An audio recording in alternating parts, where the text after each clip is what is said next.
এই দুনিয়াতে মানুষ হলো দুই পথের পথিক, হয় সে জান্নাতের পথিক অথবা সে জাহান্নামের পথিক। জান্নাত আর জাহান্নামের পথিক কখনো সমান হবে না। জান্নাত আর জাহান্নামের অধিবাসীদের অবস্থা একরকম হবে না। এই জন্য কোরআনুল কারীমের 20 নম্বর সূরা সূরাতুল হাশরের 59 নম্বর আয়াতে রব্বুল আলামিন বলছেন, লা ইয়াস্তাবি আসহাবুন নারি ওয়া আসহাবুল জান্নাহ, আসহাবুল জান্নাতি হুমুল ফাইজুন। আল্লাহ তাআলা বলছেন জান্নাত আর জাহান্নামের অধিবাসীরা সমান নয়। জান্নাতের অধিবাসী যারা সফল হবে তারা। আর কোরআনের সফলতা যত জায়গায় বলা হয়েছে, সফলতা মানে হলো জান্নাত। চূড়ান্ত সফলতার নাম হলো জান্নাত। কারণ আল্লাহ কোরআনে বলেছেন, ফামান যুহজিহা আনিন নারি ওয়া উদখিলাল জান্নাতা ফাকাদ ফাজ। আল্লাহ তাআলা বলছেন, অতএব যাকে জাহান্নামের আগুন থেকে বাঁচিয়ে জান্নাতে দেওয়া হবে সেই লোকটাই হলো সফল লোক। আল্লাহু আকবার। জান্নাত আর জাহান্নাম একরকম নয়।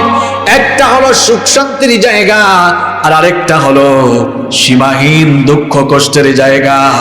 জান্নাত যেখানে সুখ শান্তি সেখানে, জাহান্নাম যেখানে অশান্তি কষ্ট আর কষ্ট হলো সেখানে। জান্নাতটা কত সুখের জায়গা, কত শান্তির জায়গা। রব্বুল আলামিন কোরআনুল কারীমে সেই জান্নাতের পরিচয় এভাবে দিয়েছেন। কোরআনুল কারীমের 17 নম্বর সূরা সূরাতুস সাজদা এর 32 নম্বর আয়াতে রব্বুল আলামিন বলছেন, ফালা তা'লামু নাফসুম মা উখফিয়া লাহুম মিন কুররাতি আয়ুনিন জাযাআম বিমা কানু ইয়ামালুন। আল্লাহ তাআলা বলছেন, কেউ জানে না তার সুকর্মের জন্য তার জন্য কি নয়ন প্রীতিকর চক্ষু শীতলকারী ফ্যান্টাস্টিক জান্নাত তার জন্য রাখা হয়েছে, সে তো সেটা জানে না। হাদিসে কুদসিতে রব্বুল আলামিন সেই চক্ষু জোড়ানো জান্নাতের বর্ণনা এভাবে দিয়েছেন। আল্লাহ তাআলা বলেছেন, আ'দাতু লিইবাদিয়াস সালিহিন মা লা আইনুন রাআত ওয়ালা উযুনুন সামিআত ওয়ালা খাতারা আলা কলবি বাশার। আল্লাহ তাআলা বলেছেন, আমি আমার নেককার বান্দাদের জন্য, আমি আমার সালিহিন বান্দাদের জন্য এমন অকল্পনীয় অবর্ণনীয় নয়নাভিরাম জান্নাত বানিয়েছি, যেই জান্নাত কোন চক্ষুদ্বয় কখনো দেখে নাই, যেই জান্নাতের নিয়ামত কোনো কান কখনো শুনে নাই, যেই জান্নাতের সৌন্দর্য পৃথিবীর কোনো মানুষের অন্তঃকরণ কখনো অনুধাবন বা চিন্তা করতে পারে নাই। এমন চক্ষু শীতলকারী জান্নাত জান্নাতীদের জন্য জেনে রেখে দিয়েছেন। গলার আওয়াজ বড় করে বলেন, তিনি কে? ওই জান্নাতটা কত বিশাল, কত বড় আর কত সুন্দর শোনেন। জান্নাত হলো মুমিনের আসল ঠিকানা। ওই জান্নাত হলো আমাদের চূড়ান্ত গন্তব্য। যখন কোনো মানুষ তার গন্তব্য ভুলে যায়, তখনই সে পথহারা হয়ে যায়, তখনই সে ভ্রষ্টতার ভেতরে শামিল হয়ে যায়। আমরা এই দুনিয়াতে সামান্য সুন্দর একটা বাড়ি বানিয়ে মনে করি এটাই আমাদের জন্য সুখের জায়গা, কিন্তু দুনিয়াতে যারা সুন্দর সুন্দর বাড়ি বানিয়েছে কেউ তাদের বাড়িতে চিরস্থায়ী থাকতে পারে? আপনি কি জানেন নাকি আপনার জন্য আপনার রব কত সুন্দর, কত বিশাল, কত চমৎকার জান্নাত বানিয়ে রেখেছেন? রব্বুল আলামিন কোরআনুল কারীমে সেই জান্নাতের বর্ণনা এভাবে দিয়েছেন। কোরআনুল কারীমের 3 নম্বর সূরা সূরা আলে ইমরানের 133 নম্বর আয়াতে রব্বুল আলামিন বলছেন, ওয়াসারিউ ইলা মাগফিরাতিম মির ربكم وجنة عرضها السماوات والأرض أعدت للمتقين। আল্লাহ তাআলা বলছেন, তোমরা তোমাদের রবের ক্ষমা আর সেই জান্নাতের দিকে ধাবমান হও, যেই জান্নাতকে রব্বুল আলামিন মুত্তাকিদের জন্য এত বিশাল করে প্রস্তুত করেছেন। তোমাদের বাড়ি ঘর এটা তো মাত্র 6,000, 7,000, 10,000 স্কয়ার ফিট। আর জান্নাতীদের জন্য আল্লাহ যে জান্নাত বানিয়েছেন, মাথার উপরের আসমান আর পায়ের তলায় জমিন, আসমান আর জমিনের চাইতে আরো বিশাল করে আল্লাহ জান্নাতীদের জন্য জান্নাত বানিয়েছে। লোয়ার ক্লাসের জান্নাতি যিনি হবেন, একেবারে সর্বনিম্ন ক্যাটাগরির জান্নাতি যিনি হবেন, নবীজি বলেছেন সর্বনিম্ন জান্নাতির জন্য রব্বুল আলামিন এই পৃথিবীর মতো 10টা পৃথিবীর সমান এক একটা জান্নাত আল্লাহ তার জন্য রেখেছে। সর্বনিম্ন জান্নাতি যিনি, তিনিও এই দুনিয়ার মতো 10টা দুনিয়ার সমান বিশালত্বের জান্নাতের মালিক হবেন। আল্লাহু আকবার। কি বাড়ি বানিয়েছেন আপনি? কি বাড়ি বানাইছেন বলেন? ধরলাম 1 লক্ষ স্কয়ার ফিট, তো কি বিশাল। আর এটা 1 লক্ষ স্কয়ার ফিটের বাড়ি বাংলাদেশে নাইও মনে হয়, কোত্থেকে হবে? 6-7 হাজার স্কয়ার ফিটের বাড়ি বানাইলে কি হেডা! আরে বাপরে বাপ, ভাব সাবের শেষ নাই, ঠিক কি না?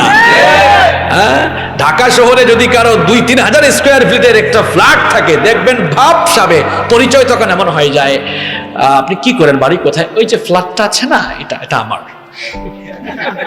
এরকম পরিচয় কি আছে না? যদি ঢাকার গুলশানে, বনানীতে বা উত্তরায় 2-2.5 ফিট বাদ দেন, 800-900 স্কয়ার ফিটের বাসা হইলে এই যে এটা আমার ফ্ল্যাট, এটা পরিচয় হয়। কি বলেন, আছে না নাই? এই সামান্য বাড়ি একটা বানাইয়া এত কিছু, এটা থাকতে পারবেন আপনি? জান্নাতের পথে জীবন পরিচালনা করে যান। সর্বনিম্ন জান্নাতির জন্য আল্লাহ বলছেন দুনিয়া কত বড় আপনি জানেন? এই দুনিয়ার চেয়ে সূর্যই হচ্ছে 13 লক্ষ গুণ বড়। আল্লাহু আকবার। মহাশূন্যের বিশালতা বলতে গেলে আপনার চক্ষু কপালে উঠে যাবে। আসমান জমিন যত বড়, তার চাইতে জান্নাত আরো বেশি বড়। সুবহানাল্লাহ। জান্নাতের ওয়েদার কেমন এবার শোনেন। আমাদের এই সমাজ, আমাদের দেশের মধ্যে ওয়েদার হলো কয়েক মাস গরম, কয়েক মাস ঠান্ডা, কয়েক মাস আবার বর্ষা। এইরকম ওয়েদার জান্নাতে নাই। জান্নাতের ওয়েদারটা তাহলে কেমন হবে? আল্লাহ বলছেন লা ইয়ারাউনা ফিহা শামসান ওয়ালা জামহারিরা। আল্লাহু আকবার। ঠান্ডাও নাই, গরমও নাই, শীতও নাই, গরমও নাই, এক ধরনের নাতিশীতোষ্ণ চমৎকার আরামদায়ক আবহাওয়া জান্নাতের মধ্যে বিরাজমান থাকবে। বিল্ডিং গুলো কেমন হবে? জান্নাতের প্রাসাদ গুলো কেমন হবে? আপনাদের কুমিল্লার যে বিল্ডিং গুলো আছে এইরকম নাকি? ঢাকায় যে উঁচু উঁচু টাওয়ার গুলো দেখেন সেরকম নাকি? তাহলে আমাদের বঙ্গভবন আর গণভবনের মতো নাকি? দেশের বাইরে গেলে দেখবেন, দুবাইয়ে গেলে দেখবেন কত সুন্দর সুন্দর বিল্ডিং আর টাওয়ার। দুবাইয়ে গেলে দেখবেন কি সুন্দর বিল্ডিং, কি সুন্দর টাওয়ার। সুইজারল্যান্ড, ইংল্যান্ড, আমেরিকার প্রাসাদগুলোর মতো, অট্টালিকাগুলোর মতো। জান্নাতের প্রাসাদ আর অট্টালিকা নয়, জান্নাতের বিল্ডিং গুলোর ডিজাইন তাহলে কেমন হবে, স্ট্রাকচার তাহলে কেমন হবে? শুনুন এবার মুসনাদে আহমদ থেকে হাদিস শোনাচ্ছি। হাদিস বর্ণনাকারী সাহাবীর নাম হচ্ছে আবু হুরায়রা রাদিয়াল্লাহু আনহু। তিনি বলছেন, আমরা একবার নবীজিকে জিজ্ঞেস করলাম, ইয়া রাসূলুল্লাহ, সবাই আমার সঙ্গে মহব্বতে বলেন সাল্লাল্লাহু আলাইহি ওয়াসাল্লাম, হাদিসনা আনিল জান্নাতি মা বিনাউহা। আমরা নবীজিকে জিজ্ঞেস করলাম, ওগো আল্লাহর নবী, জান্নাত সম্পর্কে আমাদেরকে বলেন, কিভাবে রব্বুল আলামিন জান্নাতটাকে বানিয়েছেন। নবীজি তখন বললেন, লিবনাতুম মিন যাহাবিন ওয়া লিবনাতুম মিন ফিদ্দা ওয়া মিলাতুহাল মিসকুল আযফার ওয়া হাসবাউহাল লু'লু'ু ওয়াল ইয়াকুত ওয়া তুরবাতুহাজ জাফরান। নবীজি তখন বললেন, জান্নাতকে আল্লাহ এমন সুন্দর করে বানিয়েছেন, জান্নাতের প্রাসাদগুলো, বিল্ডিংগুলো বানানোর জন্য দুনিয়াতে যে ইটের ভাটার ইট, এই ইটের ভাটার ইট গুলো দিয়ে প্রাসাদ নির্মাণ করা হয় নাই। নবীজি বলেছেন, জান্নাতের প্রাসাদে স্বর্ণ আর রৌপ্যের ইটের গাঁথনি দিয়ে বিল্ডিং গুলোতে গাঁথনি দেওয়া হয়েছে। আল্লাহু আকবার। দুনিয়ার যে বালু আর সিমেন্ট, এই পচা বালু আর সিমেন্ট নয়। নবীজি বলেছেন, বালু আর সিমেন্ট হলো মিশকের সুগন্ধিযুক্ত। আল্লাহু আকবার। পাথর হলো টেরাকুতার মতিরি পাথর, আর জান্নাতের যে ফ্লোর আছে ইতালিয়ান আর ইন্দোনেশিয়ান টাইলস করা নয়, জান্নাতের ফ্লোর গুলো মেঝেগুলো জাফরান দিয়ে প্রস্তুত করা হয়েছে। জান্নাতের বিল্ডিং এর সাথে কোন দেশের কোন বিল্ডিং এর বলেন চুল পরিমাণ মিল আছে? কোন ধুকায় পড়ে আছেন হারাম খাইয়া খাইয়া হারাম বডি বানাননি আপনি? নামাজ আজান হইলে নামাজের খবর নাই। দুনিয়াতে 2, 4, 5 বছর 20, 30 বছর 40 বছর থাকবেন হারাম খাইয়া খাইয়া একেবারে হারাম বডি বানাইয়া হারামখোর হয়ে গেছেন আপনি। অথচ আপনার চূড়ান্ত ঠিকানা জান্নাতের বাসস্থানের খবরও আপনার নাই, ভুলে গেছেন। এরকম প্রাসাদ জান্নাতীদের জন্য। কথাগুলো হাসিবুর রহমান বলেছে না আল্লাহর কথা? আল্লাহর কথা। কি চমৎকার জান্নাত শুনেন। জান্নাত এর স্ট্রাকচার যদি এত সুন্দর হয়, ভেতরটাও তো আরো সুন্দর। এর ভেতরের ফার্নিচার আর আসবাবপত্রগুলো কেমন? আপনাদের বাড়ির সোফা সেট যেমন, জান্নাতের প্রাসাদগুলোর ভেতরের সোফা সেট গুলোও তেমন। আরো জুড়ে বলেন। আল্লাহ তাআলা সূরা ইয়াসিনের ৭৬ নম্বর আয়াত থেকে বলছেন, মুত্তাকিইনা আলা রাফরাফিন খুদরিন ওয়া আবাকারিন হিসান ফাবিআইয়ি আলা'i রাব্বিকুমা তুকাযযিবান। আল্লাহ বলছেন জান্নাতীরা সবুজ সবুজ গালিচার উপরে হেলান দিয়ে জান্নাতকে উপভোগ করবে। আল্লাহ তাআলা বলছেন এর ভেতরে ফিহা আইনুন জারিয়া, ঝর্ণা ধারা বহমান থাকবে। ঝর্ণার কলকল ধ্বনি যারা শুনেছেন তারা সেই চমৎকার পরিবেশকে উপভোগ করেছেন। আমার বাড়ি তো সিলেটে, বহু ঝর্ণায় আমি বহুবার গিয়েছি। ঝর্ণায় গেলেই দেখবেন মনটা ভালো হয়ে যায়, কারণ ঝর্ণাকে এত সুন্দর করে যিনি বানিয়েছেন তিনি কি? ঝর্ণা ঝর্ণা ঝর্ণা রে, বলনা বলনা বলনা রে, কার বিরহে পাগল করা তুই, কার মিলনে ফুল ফসলে ভরা রে তোর দোকল বই, কার মিলনে ফুল ফসলে ভরা রে তোর দোকল বই, ঝর্ণা ঝর্ণা ঝর্ণা রে, বলনা বলনা বলনা রে, কার বিরহে পাগল পারা তুই। আল্লাহু আকবার বলেন। এইরকম করে জান্নাত খুব চমৎকার করে আল্লাহ বানিয়েছেন, যেখানে শান্তি আর শান্তি, সুখ আর সুখ। তার বিপরীতে জাহান্নাম। এই জাহান্নামটা কেমন? জাহান্নামটাকে আল্লাহ কত কষ্টদায়ক, কত যন্ত্রণাদায়ক করে বানিয়েছেন। এবার আল্লাহর কোরআন থেকে সেটা আপনারা শুনেন। কোরআনুল কারীমের ৭৮ নম্বর সূরা, সূরাতুন নাবায়ের ২১ নম্বর আয়াত থেকে রব্বুল আলামিন বলছেন, ইন্না জাহান্নামা কানাত মিরসাদা লিত-তাগীনা মাআবাল লাবিসিনা ফিহা আহকাবা। আল্লাহ বলছেন ইন্না জাহান্নামা কানাত মিরসাদা, নিশ্চয়ই জাহান্নাম একটা ভয়ঙ্কর ফাঁদ, এটা ওত পেতে বসে আছে। আর জাহান্নামের এই ওতের শিকার করা হবে। জাহান্নাম কাদেরকে গ্রাস করবে? আল্লাহ পরের আয়াতে বলছেন লিত-তাগীনা মাআবা, এটা সীমা লঙ্ঘনকারীদের, এটা বিদ্রোহীদের আবাসস্থল। সীমা লঙ্ঘনকারী, সীমা লঙ্ঘন কথাটা বুঝেন। মনে করেন এখানে প্যান্ডেল বানায়া এখানে একটা বাঁশ দিছে, বাঁশ দিয়ে বলতেছে শ্রোতারা এর বাহিরে আসবেন না, এটা হলো সীমা। এটা কমিটি বা কর্তৃপক্ষ একটা সীমানা নির্ধারণ করে দিলেন। আমাদেরকে দুনিয়াতে পাঠানোর পরে আল্লাহ তাআলা হালাল হারামের সীমারেখা ঠিক করে দিয়েছেন। আল্লাহ বলেছেন এগুলো করো, এগুলো করো না।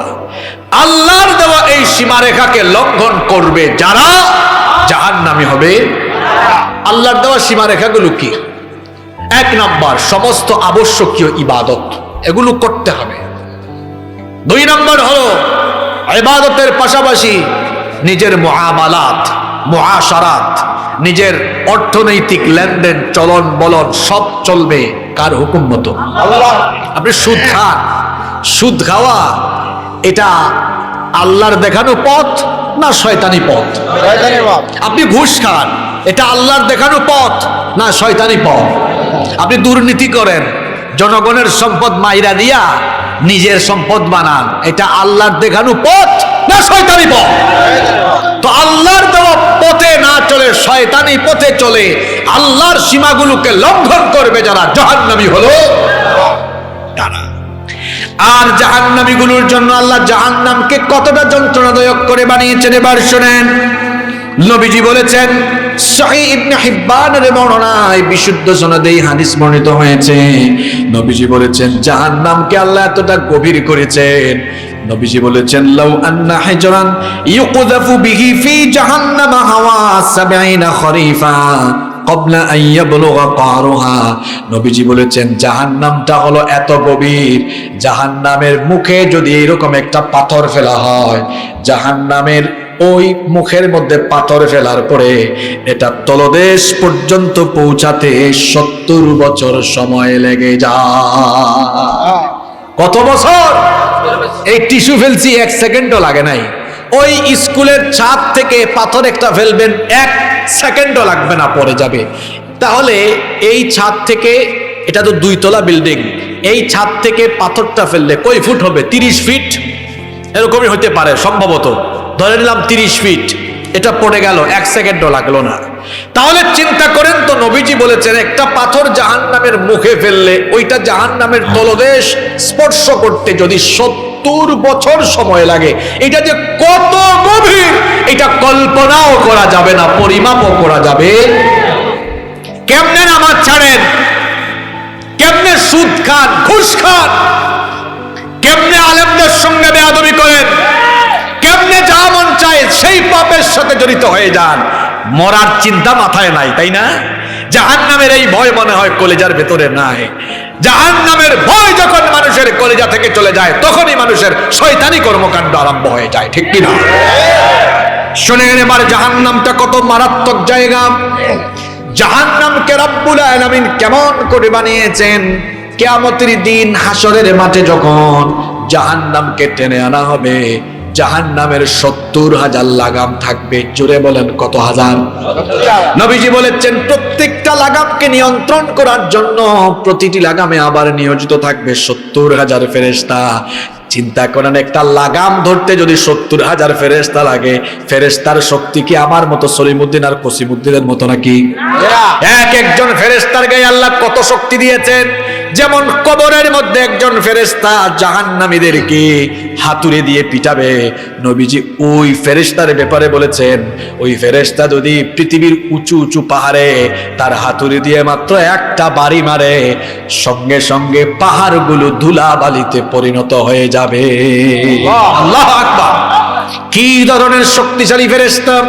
জাহান্নামের 70,000 লাগাম থাকবে, প্রত্যেকটা লাগামকে নিয়ন্ত্রণ করার জন্য এক একটা লাগামে 70,000 ফেরেশতা থাকবে।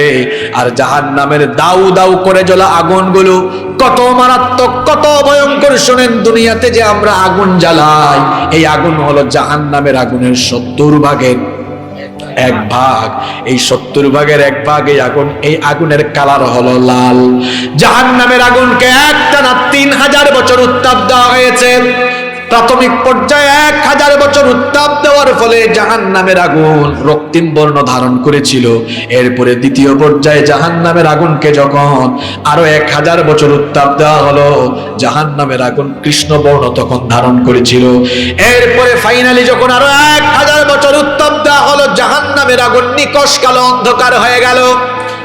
তাহলে জাহান্নামের আগুনের কালার হলো ভয়ঙ্কর কালো, দুনিয়ার আগুনের কালার হলো লাল বর্ণের। এই যে এখানে লাইট জ্বলতেছে, লাইট গুলো যদি বন্ধ করে দিয়ে দুনিয়ার আগুন জ্বালানো হয়, দেখবেন আগুন জ্বালালে মিটি মিটি মিটি মিটি আবসা আবসা আলো দেখা যাবে। কিন্তু জাহান্নামের আগুন এত ভয়ঙ্কর, যদি কোনো আলোকিত জায়গায় জাহান্নামের আগুন জ্বলে উঠে, সঙ্গে সঙ্গে সকল আলোগুলো অন্ধকারে পরিগণিত হয়ে যাবে। এত ভয়ঙ্কর, এত মারাত্মক। আর ওই আগুন কেমন? এই আগুন হলো জাহান্নামের আগুনের, এই আগুন হলো দুনিয়ার আগুনের চাইতে আরো 69 ভাগ বেশি দহন শক্তি সম্পন্ন। দুনিয়ার আগুন মানুষের চামড়া জ্বালায়, আর জাহান্নামের আগুন একেবারে কলিজার ভেতরের নারী বুড়ি পর্যন্ত সবকিছু জ্বালায়া দেয়। বড় মারাত্মক আগুন, ভয়ঙ্কর আগুন। আমি তো অবাক হয়ে যাই, দুনিয়ার মানুষ ওই দুনিয়ার আগুনকে যতটা না ভয় পায়, ব্যাকুল ব্যাকল জাহান্নামের আগুনকে ততটা ভয় পায় না। কেমনে ভয় পায় না শুনেন। একবার এক লোক, তাকে আমি সকাল 8টায় পাইছি। বললাম, ভাইজান আজকে নামাজে আসলেন না কেন? ফজরের নামাজে আপনাকে দেখি নাই। কয়, ভাই যে ঠান্ডা পড়ছে, এত ঠান্ডা, এই ঠান্ডার মধ্যে আসতে মন চায় না, শীতের রাত।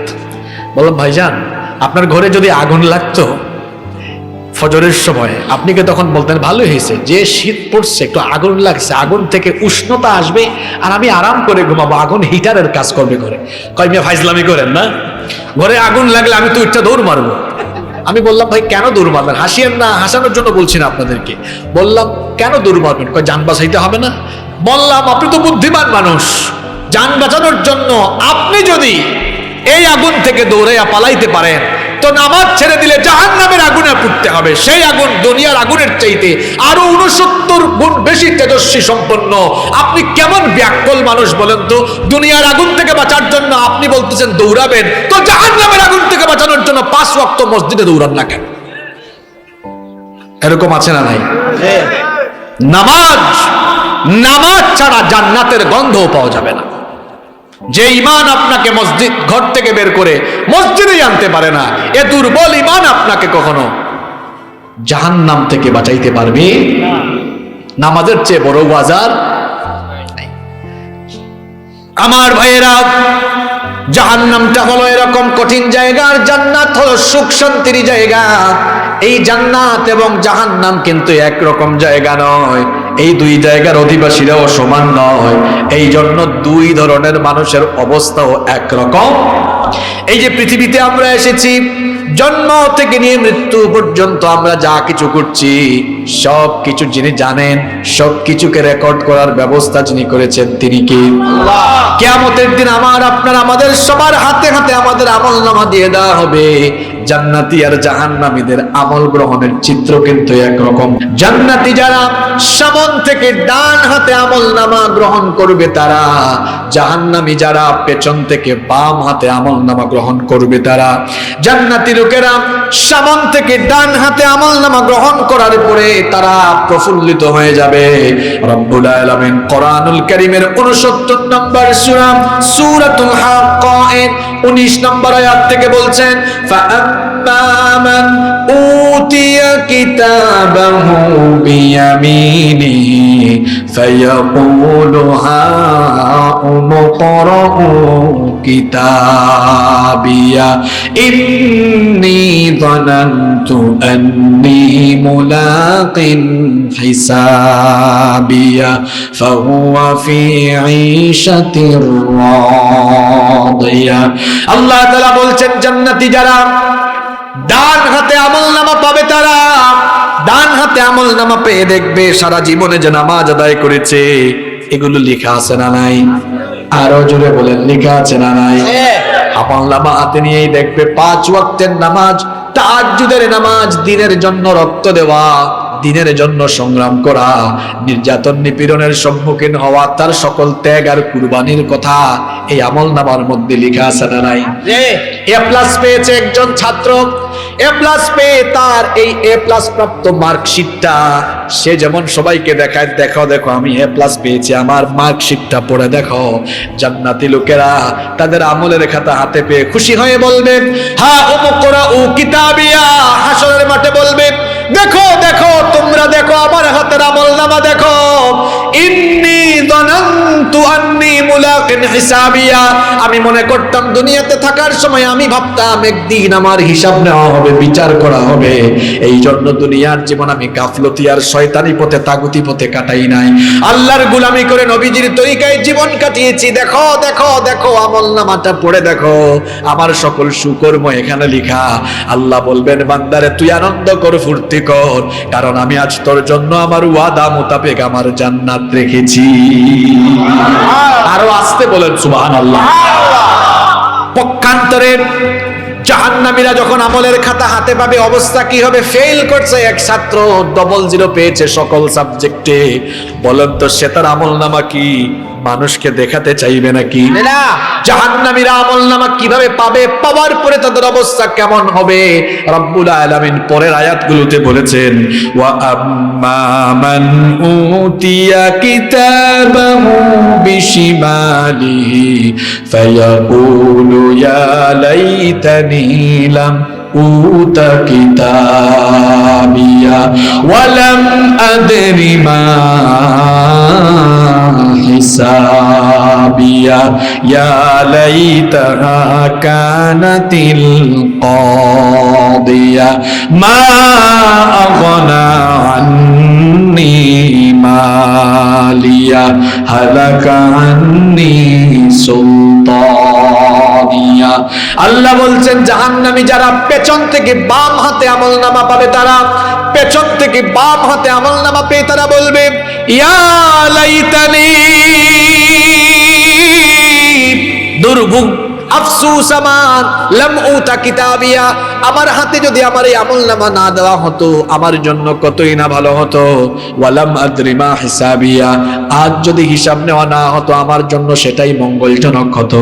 কারণ সে তার আমলনামা হাতে নিয়ে দেখবে চুরি করেছে চুরি লেখা, ডাকাতি করেছে সেগুলাও লেখা, দুর্নীতি করেছে সেটা লেখা, সুদ খাইছে ঘুষ খাইছে, মানুষের জায়গা জমি দখল করেছে, অন্যায় করেছে, অপকর্ম করেছে, আলেমদেরকে নির্যাতন করেছে, ইসলাম বলা লোকদেরকে পিটিয়েছে, সারা জীবন ইসলামের বিরোধিতা করেছে, যত চুরি চামারি করেছে সব কিছু লেখা আছে না নাই? আরো জোরে বলেন লেখা আছে না নাই? আমলনামা হাতে দিয়ে আল্লাহ বলবেন ইকরা কিতাবাকা কাফা বিনাফসিকাল ইয়াউমা আলাইকা হাসিবা। আল্লাহ বলবেন পড়, তোর আমলনামা তুই পড়, তোর হিসাব দেওয়ার জন্য তুই আজকে যথেষ্ট। আমলনামা জাহান্নামী পাপী গাদ্দার চোর ডাকাতগুলো পড়বে না। সে যখন পড়বে না আল্লাহ বলবেন কি রে তুই তোর আমলনামা পড়িস না কেন? দুনিয়ায় যেমন সারাটা জীবন 2 নাম্বারই করেছে, কিয়ামতের মাঠে 2 নাম্বারই করে বাঁচার একটু চেষ্টা করবে। আল্লাহ যখন বলবে তুই পড়স না কেন? কয় আল্লাহ কেমনে পড়তাম, যেটা আমার হাতে মনে হইতেছে এটা আমার না, এটা আরেকজনেরটা আমার হাতে ভুল করে দিয়া থইছে। দেখছেন গারবা কি জাতের গাদ্দার, এটা বলে কি বাঁচতে পারবে? আল্লাহ বলবেন অসুবিধা নাই, এটা তোর না কার এখনই প্রমাণ হয়ে যাবে। আল্লাহ তাআলা সঙ্গে সঙ্গে ওই 2 জন ফেরেশতা ডাকবেন, যে 2 জন ফেরেশতা আমাদের সবার জন্য নিযুক্ত করে দিয়েছেন। বলেন তো আমাদের সবার জন্য 2 জন ফেরেশতা নিয়োগ করা আছে না নাই? আরে আবার বৃষ্টি চলে এসেছে, আপনাদের কষ্ট হবে এখন তাই না?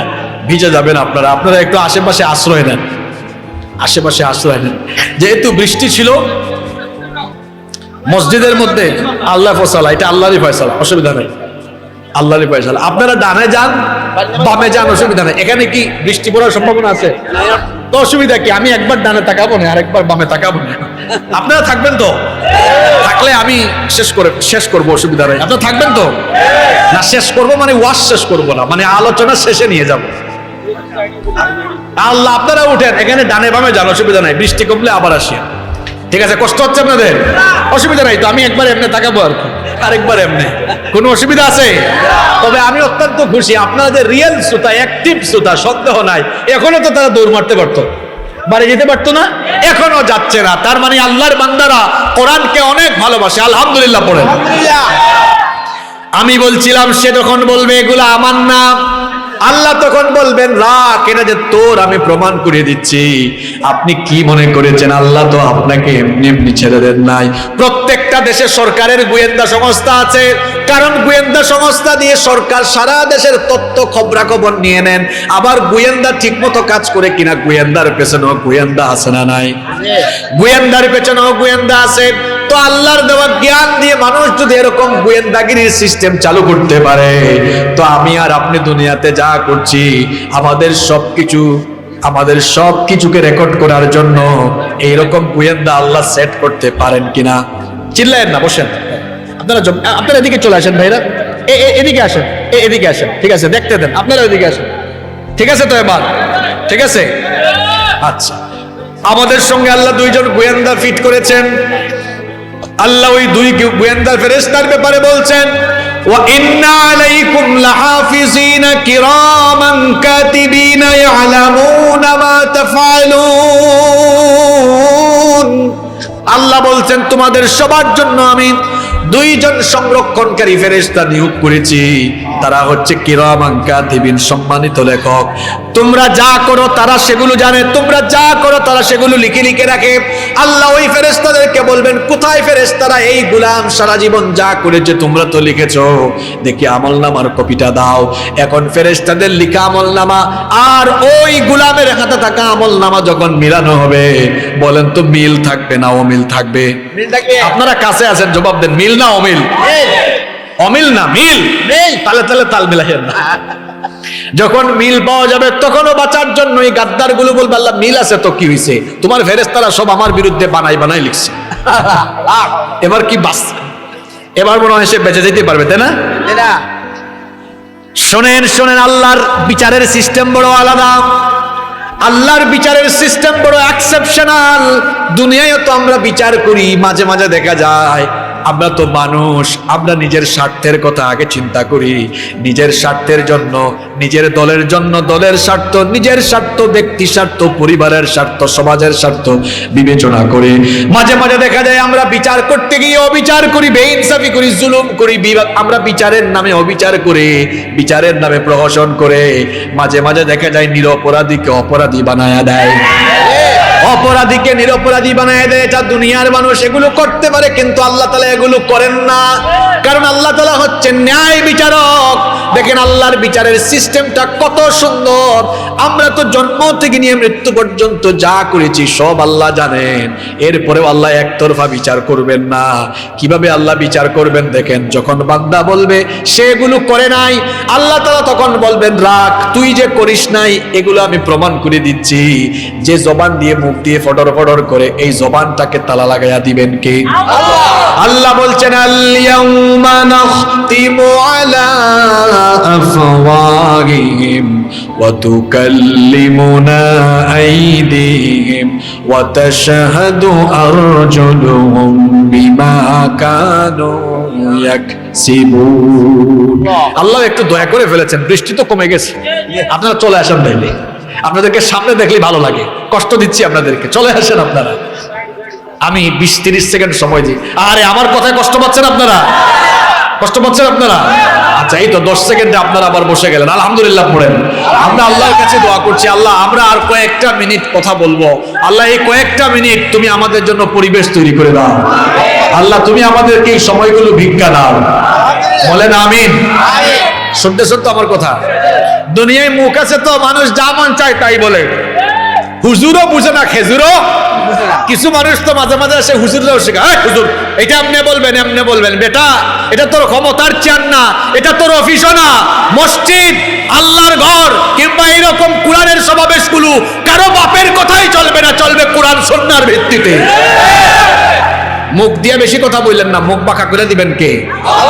এমনিতেই আখিরি জামানার একটা হাদিস আছে, নবীজি বলেছেন কিয়ামতের ঘটনা ঘটার আগে সিরিজ ভূমিকম্প হবে, মহামারী আসবে, এরপরে চেহারার বিকৃতি হবে। একটা ছেলে তাশরিফ খান, তার চেহারা দেখছেন কেমন হয়েছে, তবে তার জন্য আমরা বদদুয়া করছি না, আমরা দোয়া করছি আল্লাহ তাআলা ছেলেটাকে সুস্থ করে দেন, বলেন আমিন।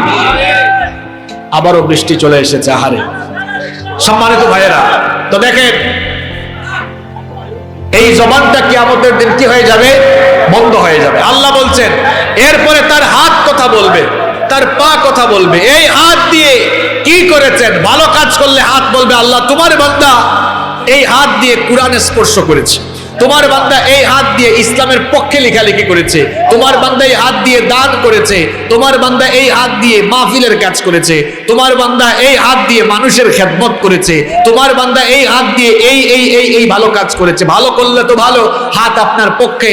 আর যদি এই হাত দিয়া, হাত একটা আছে আর এই হাতের মধ্যে একটু ক্ষমতা আসলে এরপরে আপনি মানুষের উপর জুলুম করেন, জায়গা জমি দখল করেন, দুর্নীতি করেন, লুটপাট করেন, রাহাজারি করেন, আর এই হাত দিয়ে যদি আলেমদের হাতে হাত করে আর পায়ে ডান্ডা বিলি লাগান, তো হাত আপনার বিপক্ষে সাক্ষ্য দিয়ে জাহান্নামের সুপারিশ করে।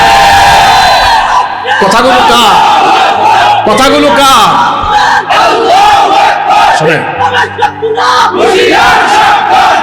শুনেন, সব কথাগুলো কার? আপনি হুঁশিয়ার করবেন কেন আর আমি হুঁশিয়ার করবো কেন?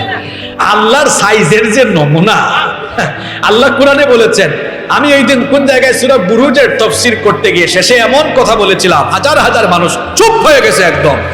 ওই যে সূরা বুরুজের তাফসীর আলেমরা তো জানেনি, আল্লাহ খুব সুন্দর গর্তওয়ালাদের কাহিনী বর্ণনা করে শেষে গিয়ে যে থ্রেট, আল্লাহর থ্রেটের নমুনা, ইন্না বাতাশা রাব্বিকা লাশাদীদ।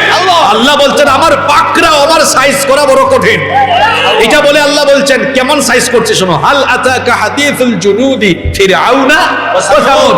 ফিরআউন আর সামুদ জাতিরে কি জাতের সাইজ আমি করছি, আমার সাইজের নমুনা বড় কঠিন। আল্লাহ ওই সূরায় গর্তওয়ালাদের কাহিনী বর্ণনা করে বলেছেন, গর্তওয়ালাদেরকে গর্তের ভিতরে ঢুকায়া আগুন জ্বালায়া পুড়াইয়া মেরেছে তারা। গর্তওয়ালারা তোমাদের বিরুদ্ধে অ্যাকশন নিতে পারে নাই, কিন্তু গর্তওয়ালারা যে রবের উপরে ঈমান এনেছে, আমি আল্লাহর সাইজ করার নমুনা বড় ভয়ঙ্কর, বড় কঠিন। আমি যখন ধরি তখন একেবারে ধ্বংসের অতল গহ্বরে ঢুকাইয়া দেই। এজন্য ঈমানের পথে যারা চলবে তাদের জন্য কোনো হতাশা।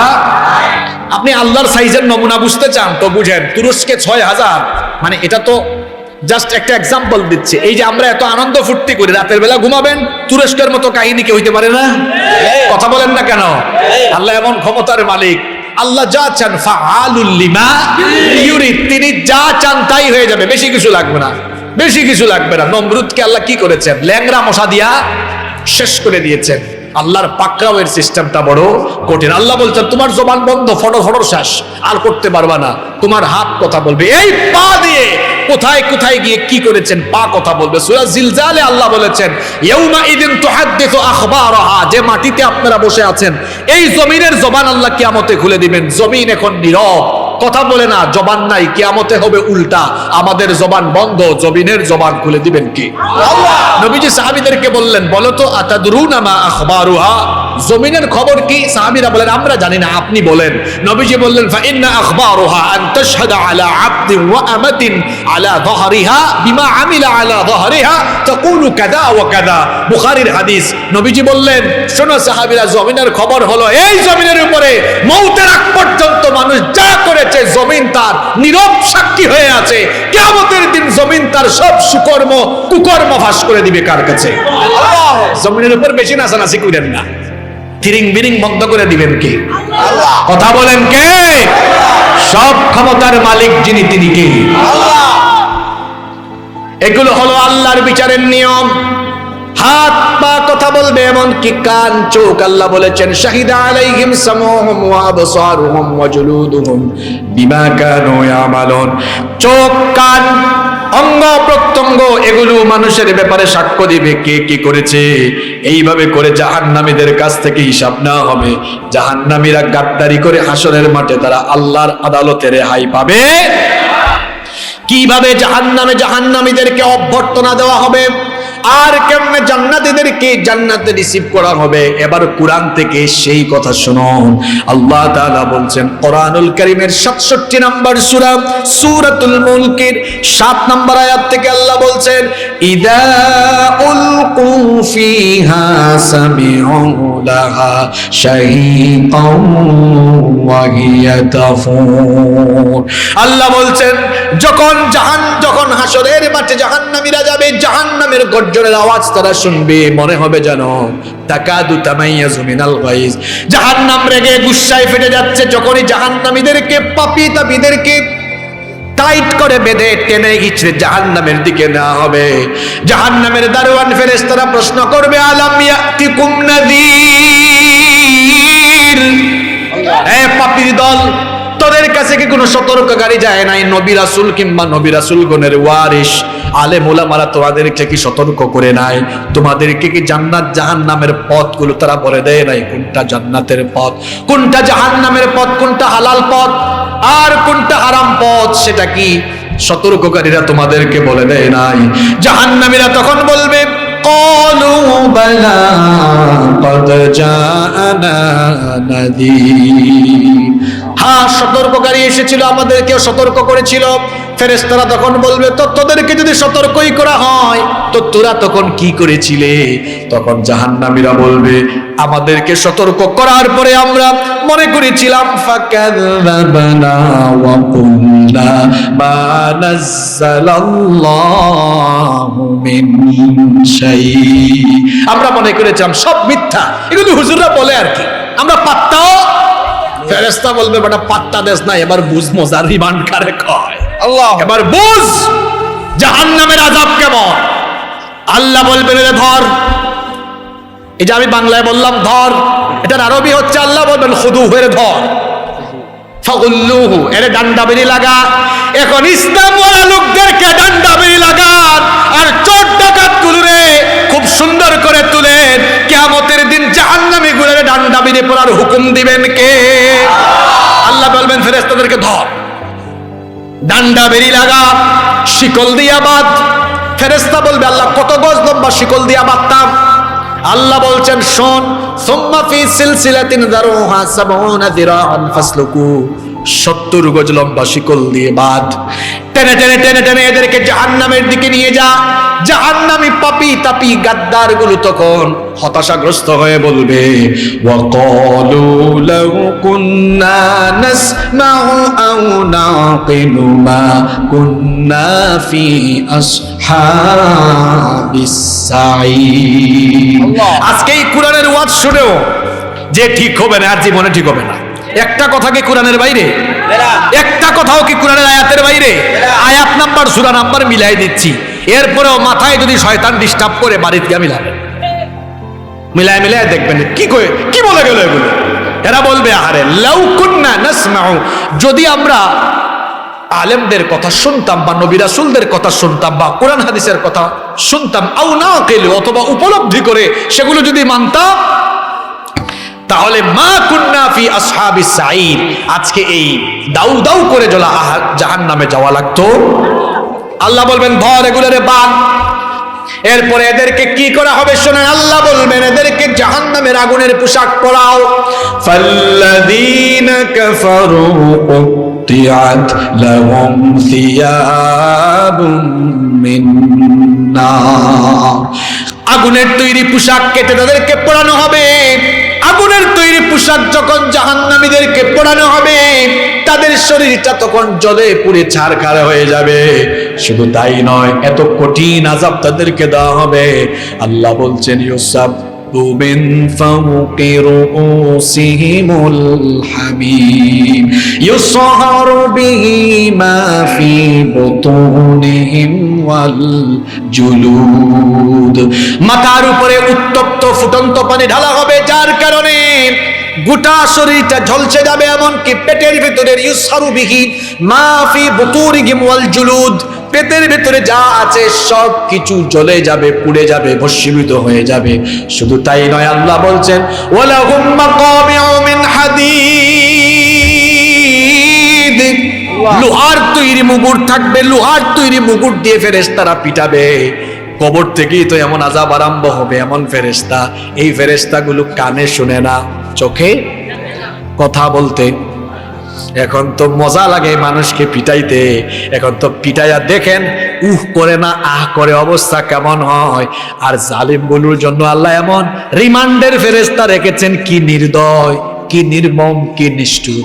মারবে, আহ বলে না উহ বলে সেটা শুনবে না, কারণ কানে তো। মারার পরে অবস্থা কি হইলে এটাও দেখে না, কারণ চোখে কথাও বলবে না। কথা ছাড়া মাইর, কথা ছাড়া মায়ের আওয়াজও শুনবে না। অবস্থা কি হইল দেখলো। কি নির্দয়, কি নির্মম, কি নিষ্ঠুর ফেরেশতা দিয়ে আল্লাহ পিটাবেন। নাউযুবিল্লাহ বলেন।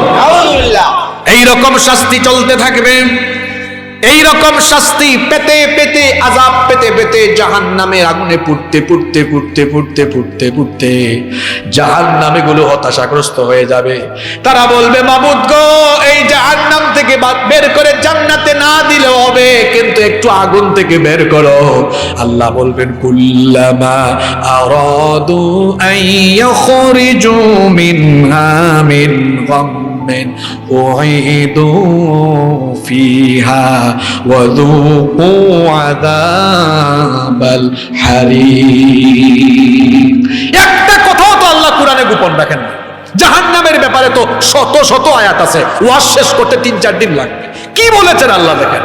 আল্লাহ বলেছেন যখনই এরা বের হতে চাইবে, আল্লাহ বলবেন আবার ফালায় দেখে, আরো আযাবের মজা বুঝা। নাউযুবিল্লাহ, নাউযুবিল্লাহ।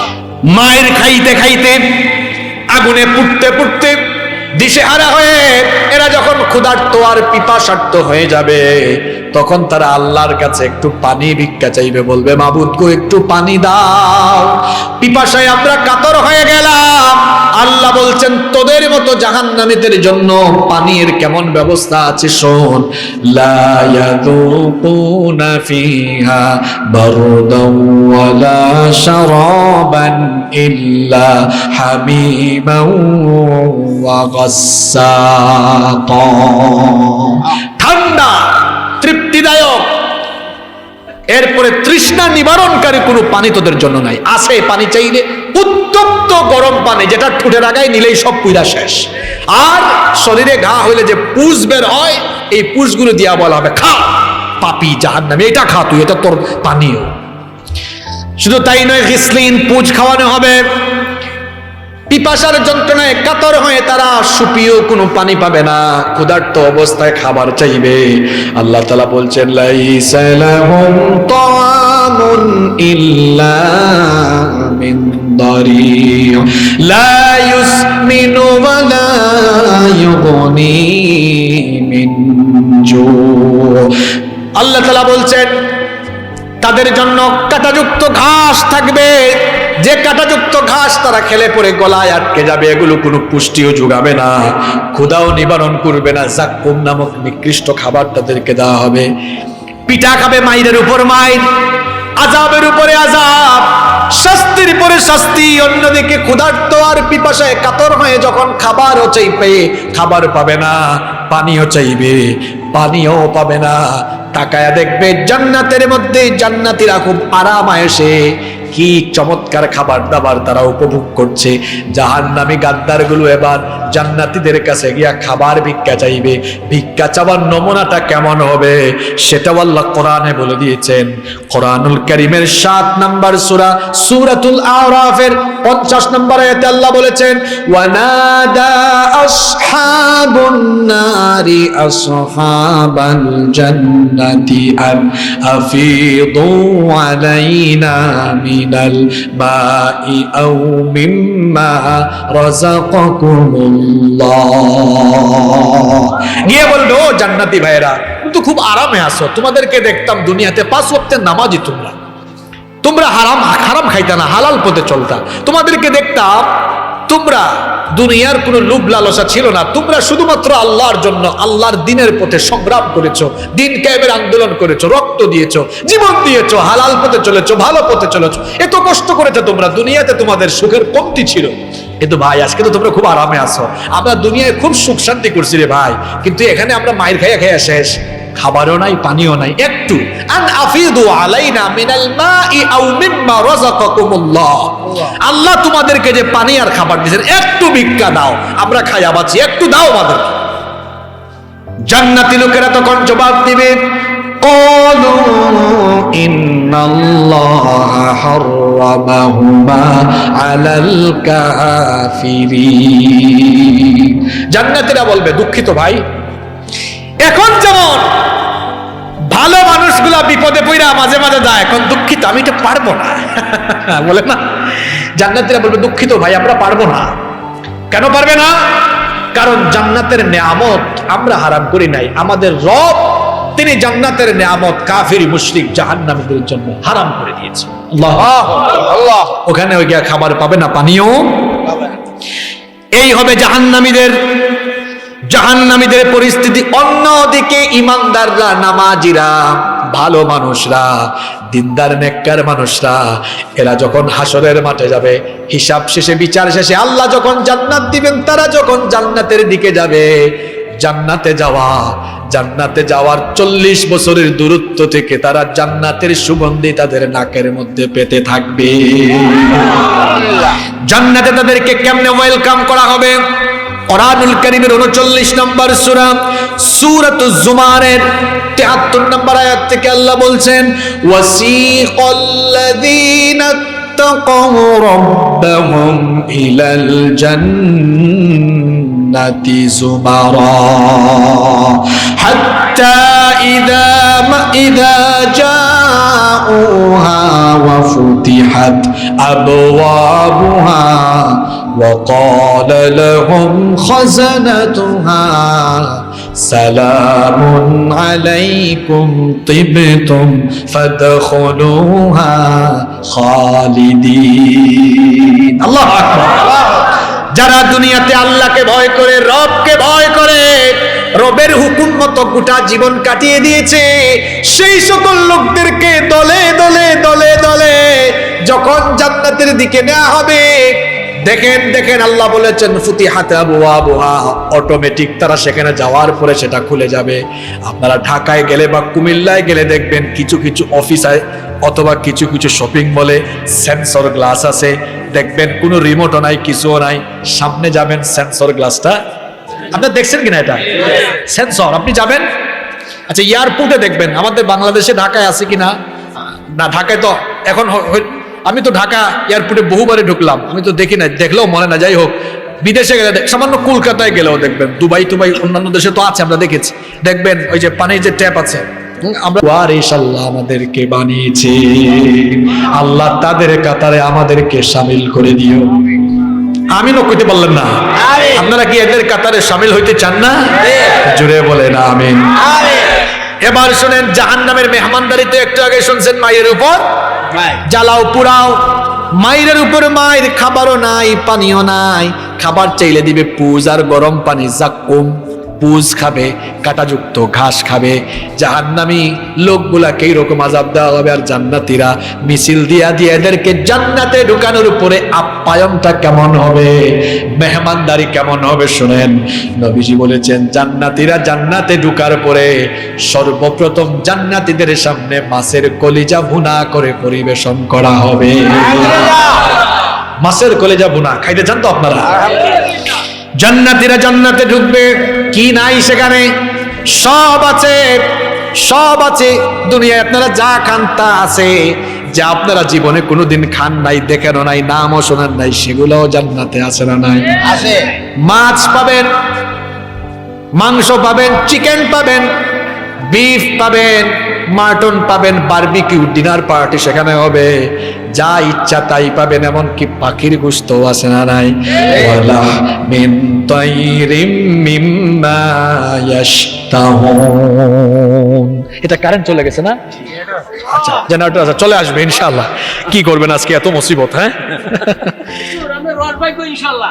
হ্যাঁ রস ভাই দিও, রস রস ওই ম্যাগজি দেখে কথা কয়, বুঝতে পেরেছেন? নিয়ামাতুম মিনাল্লাহ, অসুবিধা নাই। হাদিহি নিয়ামাতুম মিনাল্লাহ, নিয়ামাতুম মিনাল্লাহ। বসেন, এটা একবার আল্লাহর নিয়ামত। আপনারাও খুব ভালো মানুষ, আপনাদের মধ্যেও রস আছে ভালো, আলহামদুলিল্লাহ পড়েন। আপনাদের এই অবস্থা দেখে মনে হচ্ছে আজকে পরিবেশ ভালো হইলে আরো ভালো হইতো ইনশাআল্লাহ। আর কুমিল্লার মানুষকে আমি চিনি, আমি তো কুমিল্লায় বহুবার এসেছি। এই কুমিল্লার মানুষ আমাকে ভালোবাসে। এই কুমিল্লায় আবার একটা দুর্ঘটনাও ঘটছে, জানেন না আপনারা? লাকসামে ঘটছে না? এটা বেশি দূরে নয়। এই ভাই হয়তো নতুন আওয়ামী লীগ করে। আমার এক চাচা, তিনি আওয়ামী লীগ করতেন, ভদ্র মানুষ, 5 ওয়াক্তের নামাজি ছিলেন। পুরান আওয়ামী লীগেররা ভালো মানুষ, নতুন আওয়ামী লীগের যারা হয় একটু খারাপই হয়। এটা আমি মাহফিলের স্টেজেই বলে ফেলি, পুরান আওয়ামী লীগের লোকেরা এত খারাপ না। কারণ এদেশের আওয়ামী লীগ যারা করেন তারা কি মুসলমান না? সবাই তো মুসলমান। আমরা দলাদলি করি ঠিক আছে, কিন্তু আমরা নামাজে কি দলাদলি করি? নামাজে তো আমরা সবাই যাই, আমরা নামাজ পড়ি, হজে আমরা সবাই যাই, ভাই ভাই। মাহফিলও শুধু কি বিএনপির মানুষ, জামাতের মানুষ আর চরমুনের মানুষ মাহফিল করে? না না না, সব দলের মানুষই মাহফিলে থাকেন না? আমার মনে হয় আজকেও এখানে সব দলের মানুষ আছেন। এগুলো নিয়ে আমাদের মধ্যে কোনো দলাদলি নাই। এখানে আমরা এসেছি কোরআন হাদিসের বয়ান শুনতে। এই যে এতক্ষণ ধরে আপনারা ওয়াজ শুনতেছেন, আমি কি কোনো দলের দালালি করলাম? না কোনো দলের বা কোনো নেতার কথা বললাম?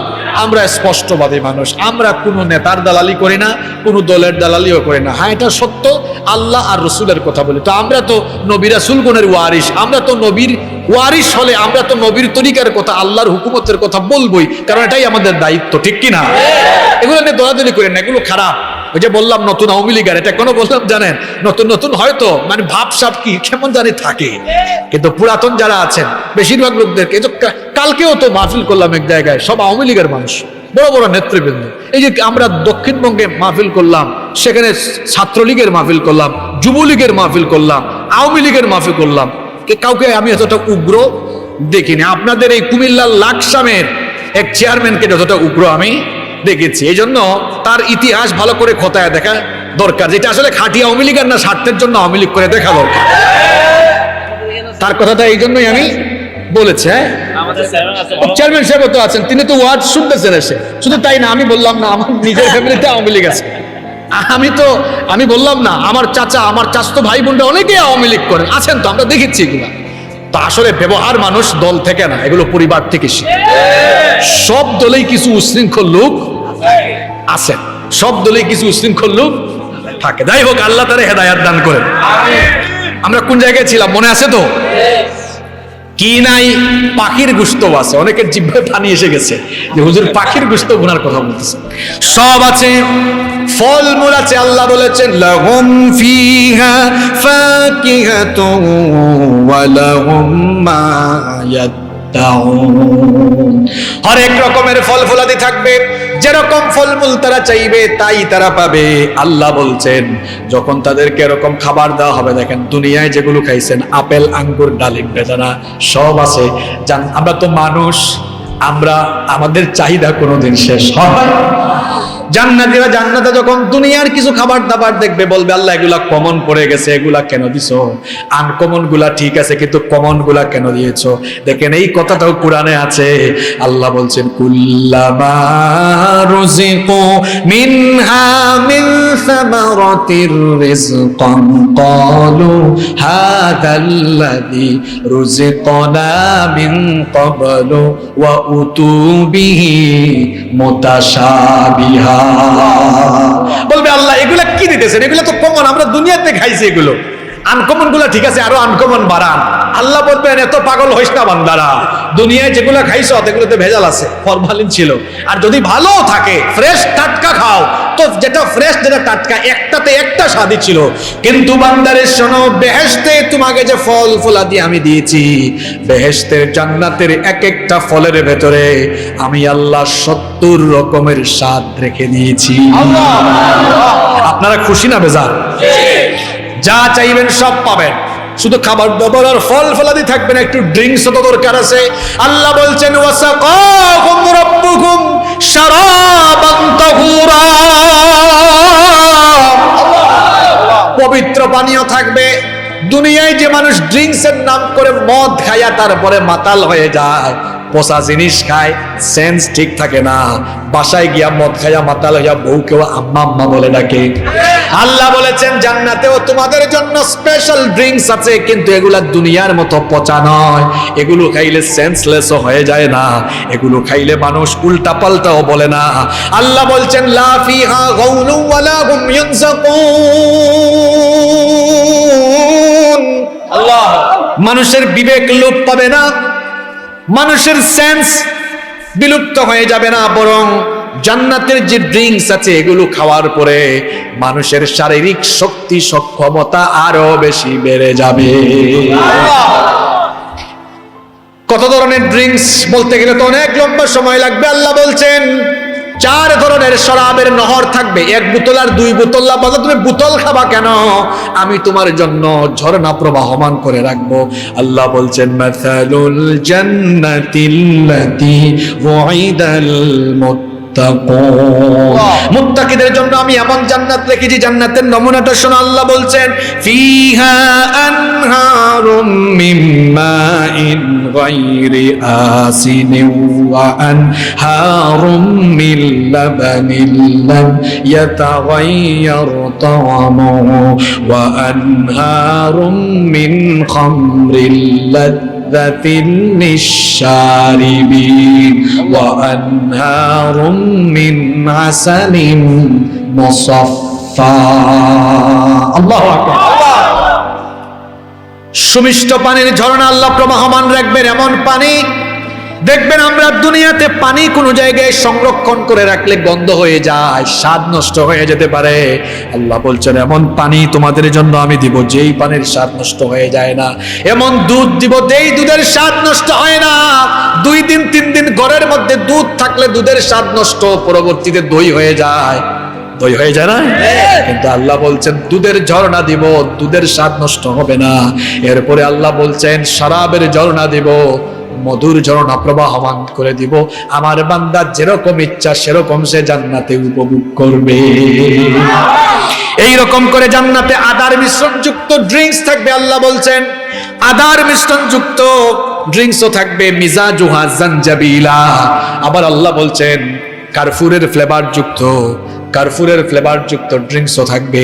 আবার আল্লাহ বলছেন ওয়া মিজাজুহু তাসনিম, তাসনিমের ফ্লেভারও থাকবে। অন্য আয়াতে আল্লাহ বলছেন খিতামুহু মিস্ক, মিস্কের মোহরাকৃত সেই শরাব থেকে আমার বান্দাদেরকে পান করতে দিব। সকাল সন্ধ্যা মানুষ খাবার দাবার খাবে, উপভোগ করবে, কারণ জান্নাত হলো উপভোগের জায়গা, এনজয় করার জায়গা। মানুষ এত খাওয়া দাওয়া করবে, এত পানীয় পান করবে, কিন্তু মানুষ টয়লেটে যাবে না, ওয়াশরুমে যাবে না, হেড অফিসে যাওয়ার কোনো দরকার হবে না। আপনারা বলবেন হুজুর আল্লাহ খুব টেকনিক করছেন, নাউজুবিল্লাহ, যেন আমরা কম খাইতে পারি। জান্নাতে কোনো টয়লেট নাই, কোনো ওয়াশরুম নাই। বলবেন হুজুর তো এত খানা খাইলে এগুলো আমরা ডেলিভারি কোথায় দেব? জান্নাত হলো পবিত্র জায়গা, সেখানে যদি টয়লেট থাকে তো জান্নাত তো নাপাক হয়ে যাবে। এজন্য আল্লাহ বলেছেন জান্নাতীরা এত খাবার দাবার খাবে, তাদের কোনো পেশাব পায়খানার দরকার হবে না। তো হজম হবে কেমনে? আল্লাহ নবী বলেছেন খাবার যখন খাবে একটা ঢেকুর মারবে, ঢেকুর মারার সঙ্গে খাবারগুলো হজম হয়ে যাবে। আর মানুষ মাঝে মাঝে বায়ু নির্গত করে, কিছু কিছু মানুষ বায়ু নির্গত করলে দুর্গন্ধ ছড়ায়, কিন্তু মানুষ যখন জান্নাতে ঢেকুর মারবে, ঢেকুর মারার পরে মিষ্কের সুগন্ধি চতুর্দিকে বের হতে থাকবে। এইরকম করে জান্নাতীদের জন্য নেয়ামত রয়েছে। এই যে আমরা আমাদের মুখের মধ্যে থুতু জমে, নাকে ময়লা জমে, জান্নাতীদের এরকম নাকে ময়লা জমবে না। জান্নাতের মধ্যে এই রকম সুখ শান্তির ব্যবস্থা রয়েছে জান্নাতীদেরকে সার্ভিস দেওয়ার জন্য। এক একটা জান্নাতে এই যে 5 স্টার 7 স্টার হোটেলে গেলে দেখবেন হোটেল বইরা আছে আপনার খেদমতের জন্য। জান্নাতে আপনার খেদমতের জন্য একজন আর 2 জন নয়, নিম্ন ক্যাটাগরির জান্নাতীদের জন্য আল্লাহ 80,000 খাদেমের ব্যবস্থা করেছে। হুর থাকবে, যুবকরা মায়াদেরকে দেখলে তোমাদের মাথা ঠিক থাকে না। জান্নাতের যে হুর আল্লাহ বলছেন লাম ইয়াতমিথুন্না ইনসুন ক্বাবলাহুম ওয়ালা জান, দুনিয়ার কোন জিন আর মানুষ এদেরকে স্পর্শ করে নাই, এমন ইনট্যাক্ট। এদের সৌন্দর্যের বর্ণনা আমি আমার ভাষা দিয়ে প্রকাশ করতে পারবো না। সুকেশিনী যাদের চুল অনেক সুন্দর থাকবে, সুভাষিনী যাদের থেকে অনেক সুন্দর সুগন্ধ ছড়াবে। নবীজি বলেছেন জান্নাতের একজন হুর যদি একটাবার তার আঁচলটা দুনিয়ার আসমানে একটু এইরকম করে নাড়া দিত, দুনিয়ার পূর্ব থেকে পশ্চিম দিগন্ত পর্যন্ত সুগন্ধিতে সবকিছু ভরে যেত। কি সুন্দর করে আল্লাহ এদেরকে বানিয়েছেন, কি সুন্দর করে আল্লাহ বানিয়েছেন, এগুলো আমি আমার জবান দিয়ে ভাষা এগুলো বুঝাইতে পারবো না। এত সুন্দর করে আল্লাহ বানিয়েছেন। আল্লাহ বলেছেন হুরুন নাইন, ডাগরওয়ালা চোখ, হরিণের মতো যাদের চোখ থাকবে, যাদেরকে দেখলেই আপনার ভেতরে প্রেম জন্মাবে, রোমান্স জন্মাবে, ভালোবাসা জন্মাবে। বিনোদনের জন্য এই রকম হুরের ব্যবস্থাও জান্নাতে রেখেছেন তিনি কি? আল্লাহ। 3টা জিনিস জান্নাতে থাকবে না, জুড়ে বলেন কয়টা? 1 নম্বর হলো অসুস্থতা। দুনিয়ায় পেটে ব্যথা, মাথা ব্যথা, করোনা ভাইরাস, অমিক্রন, ডুমিক্রন, কুমিক্রন, কত কিছু আছে, কত রোগ আছে। জান্নাতে গেলে যদি কিছুক্ষণ পেট ব্যথা, কিছুক্ষণ মাথা ব্যথা, কিছুক্ষণ গ্যাস্ট্রিক থাকে, তো জান্নাতে কি আপনারা এনজয় করতে পারবেন নাকি? জান্নাতের মধ্যে কোনো ধরনের অসুস্থতা থাকবে না। মানুষ চিরদিনের জন্য সুস্থভাবে জান্নাতের মধ্যে জান্নাত উপভোগ করবে। 2 নম্বর হলো জান্নাতে মানুষ বুড়া হবে না। কোন বুড়া মানুষ আর কোন বুড়ি মহিলা জান্নাতে যাবে না। আমার বুড়া চাচারা, বাবারা, আপনারা রাগ কইরেন না। নবীজি যখন বললেন বুড়া বুড়ি জান্নাতে যাবে না, একজন বুড়ি মহিলা কেঁদে ফেলেছিল। নবীজি বললেন মা গো তুমি কাঁদো কেন? মহিলা বললেন নবী গো আপনি তো বলেছেন কোন বুড়ি মানুষ জান্নাতে যাবে না, তো আমি তো বুড়ি নিজে হই নাই, আল্লাহ আমারে বুড়ি বানাইছে, তো আমি যদি জান্নাতে না যাই আমার অবস্থা কি হবে? নবীজি বললেন, জান্নাত হলো ফুর্তির জায়গা, এনজয় করার জায়গা। 60-70 বছরের বুড়া আর বুড়ি যদি জান্নাতে যায়, জান্নাতে গিয়া তো এনজয় করতে পারবে না। এই জন্য শরীরের মধ্যে এনার্জি থাকার দরকার আছে না নাই? এই জন্য কিয়ামতের দিন যত মানুষ জান্নাতে যাবে, বুড়া আর বুড়ি হোক, সব মানুষকে আল্লাহ এক এইজের করে দিবেন। সকল মানুষকে আল্লাহ 30 বছরের ভরা যৌবন দিয়ে আল্লাহ জান্নাতে ঢুকাবে। তিনটা জিনিস জান্নাতে থাকবে না: অসুস্থতা, 2 নাম্বার বার্ধক্য থাকবে না, চিরযৌবন মানুষ লাভ করবে। 3 নাম্বার হলো জান্নাতের মধ্যে মানুষের মরণ হবে না। মরণ মানুষের হবে মাত্র একবার। কয়বার? এই দুনিয়া, এই জীবনের শুরু আছে, শেষও আছে, কিন্তু দুনিয়ার জীবনের পরের জীবনের শুরু আছে, কিন্তু কোনো শেষ নাই। আল্লাহ বলেছেন, লা ইয়াযুকুনা ফীহাল মাউতা ইল্লাল মাউতাতাল উলা। সেখানে দুনিয়ার মতো তোমাদের মরণ হবে না। জাহান্নামে গেলে সেখানেও শাস্তির পর শাস্তি, আর জান্নাতে গেলে সুখের পরে সুখ আর সুখ। সুবহানাল্লাহ। এই 3টা জিনিস জান্নাতের ভেতরে থাকবে না। জান্নাতে জান্নাতীদেরকে আল্লাহ সকল নিয়ামত দিয়ে বলবেন, জান্নাতীরা জান্নাতের মধ্যে কেমন লাগতেছে? জান্নাতীরা বলবে, আল্লাহ খুব ভালো লাগতেছে।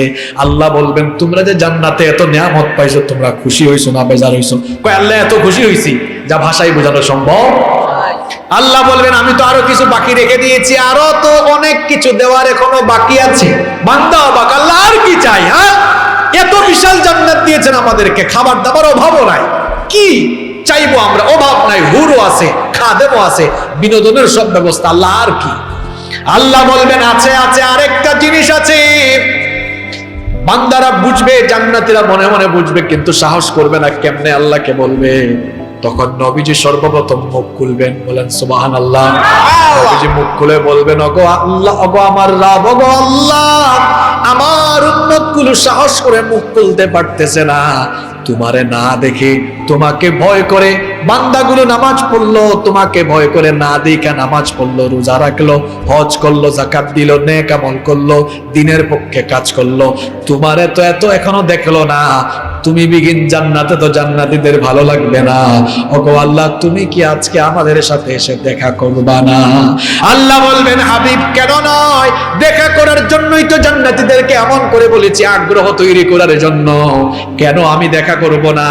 সাহাবীরা নবীজিকে জিজ্ঞেস করেছিলেন। সাহাবীরা বলেছিলেন, ওগো আল্লাহর নবী, হাল নারা রাব্বুনা ইয়াউমাল কিয়ামাহ, কিয়ামতের দিন জান্নাতে কি আমরা সরাসরি আমাদের চক্ষু দিয়ে আল্লাহকে দেখব?